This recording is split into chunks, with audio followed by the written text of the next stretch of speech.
platinum against US dollar, we can see how the price has behaved this week.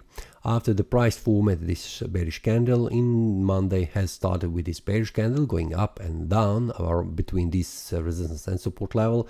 Then we can see the price again formed this strong wick, and then finally on Wednesday the price tried to move up, return all the way back down, formed this bearish pin bar, and then continue to fall down, where the price on a Thursday formed this bearish breakout, continued to fall down up to 962 support level.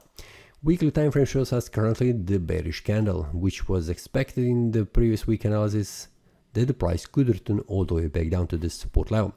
A monthly time frame currently shows us is still bearish candle. We can see that where the price is continuing to falling down, but the price return all the way back down to the first resistance level, bouncing back down, formed this large wick, and then it's moving currently down. We have more than a week until this month closes, so everything's still open. It's hard to make any conclusions, but currently this looks bearish to me that the price could reach an area here around 934. So weekly time frame shows us 937 as the next support level, so this is something that I'm expecting that the price could go in the next week.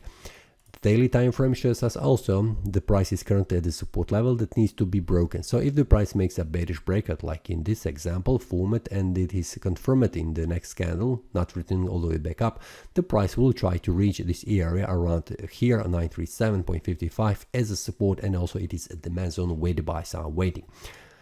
So we'll see will the price makes a bearish breakout, but this is something that I'm expecting on the platinum for the next week, that the price will continue to fall down and lose its value up to here around this support level at 937.55. That's all for this week. See you next time, and happy trading. That is all from today's analysis. I hope you enjoyed. If you have any question, feel free to leave a comment. If you like the analysis, click the like button and subscribe. See you next time, and a happy trading.